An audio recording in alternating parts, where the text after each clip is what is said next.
Wakfu est une série d'animations créée avec passion par les studios d'Ankama.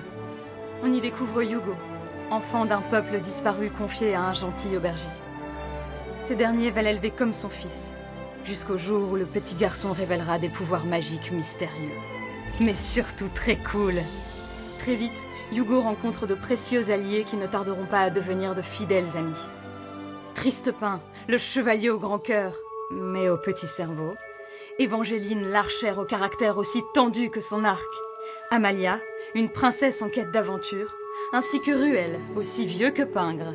Tous réunis, ils forment la confrérie du tofu et décident de partir à la recherche des origines de Yugo. Leurs aventures seront remplies de rencontres, de combats et d'épreuves qui ne cesseront de renforcer leur amitié, et parfois plus si affinité. Leur péripétie les emmène sur l'île d'Oma, où Yugo rencontre son frère dragon Adamai. Oui, tout à fait, un dragon, qui l'aide à retrouver les traces de son peuple, les Héliatropes. Mais ils sont interrompus par un maître du temps malveillant, Nox.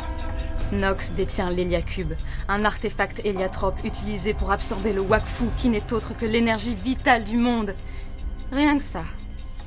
La confrérie du tofu affronte alors le vilain méchant, déjouant son plan et permettant à Yugo de récupérer l'artefact.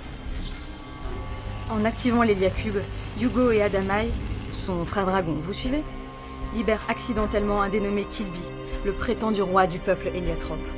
Les deux frères jumeaux en apprennent enfin plus sur leurs origines et découvrent notamment que les leurs sont toujours en vie, emprisonnés dans une dimension parallèle.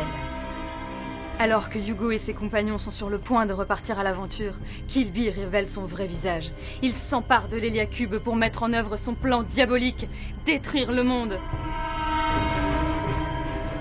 S'ensuit, sur l'île des Griffes Pourpres, un duel sans merci entre Yugo et le traître, avec plein de machines cool et de démons pas beaux.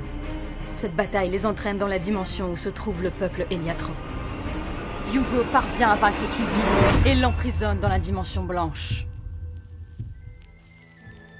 Puis repart dans le monde des 12 pour retrouver ses amis et profiter d'une tranquillité méritée.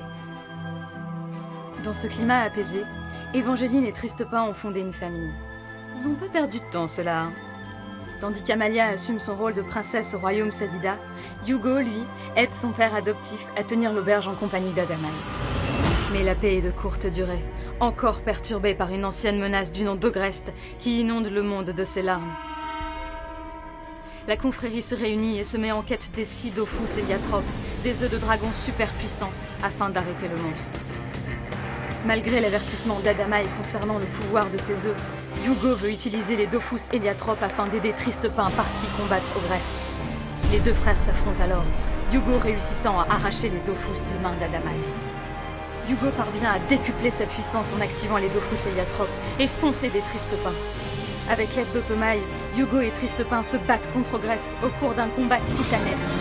Ils en sortent vainqueurs, après lui avoir retiré les 6 Dofus primordiaux qu'il détenait et lui avoir fait littéralement vomir toute sa colère et sa force. Le monstre redevient ainsi un adorable et tout petit ogre. La paix est de nouveau de retour sur le monde des 12 et nos héros se réunissent pour célébrer leur victoire. Seul Adamai reste à l'écart. Se sentant trahi par Yugo, le jeune dragon se joint à la mystérieuse dame Echo, intégrant ainsi la fratrie des oubliés, une confrérie qui manipule le destin du monde à l'abri des regards.